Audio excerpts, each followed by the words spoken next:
រាត្រីរំលេងក្នុងកែវស្រាបេងដូងផ្សងប្រេងក្នុងភាពឯកាសងវែងបួងឡើងលាក់បាំងទឹកភ្នែកមានបន្តោងក៏ថ្លៃ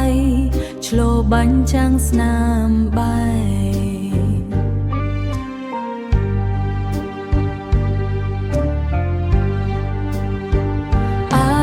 ខូចចិត្តផឹកស្រាក្រោមភ្លើងរាត្រីញញឹមស្រស់បំព្រងទាំងដួងចិត្តគ្មានន័យរសជាតិចត់ល្វីងស្រស់ចោលបំពង់ករាត្រីភ្នំពេញធ្វើដូចជាមិនលឺសធ្វើដូចជាមិនលឺសគ្រឿងសង្ហារឹមឆ្លាក់មាឆ្អិនឆ្អៅតែគ្មានម្ចាំងណាអាចយល់ចិត្តខ្ញុំឡើយកែវស្រាទីពីរបញ្ចប់រឿងសោកសៅក្រោមពន្លឺព្រាព្រាយើងបែកគ្នាត្រឹមនេះហើយ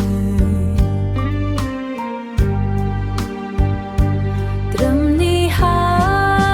យអារម្មណ៍ខូចចិត្តផឹកស្រាក្រោមភ្លើងរាត្រីញញឹមស្រស់បំព្រងទាំងដួងចិត្តគ្មានន័យរសជាតិចត់ល្វីងស្រស់ចោលបំពង់ករាត្រីភ្នំពេញធ្វើដូចជាមិនលឺសធ្វើដូចជាមិនលឺសក្រហមដូចឈាមថ្លាដូចទឹកភ្នែកយើងរួមជាមួយគ្នាក្នុងសួន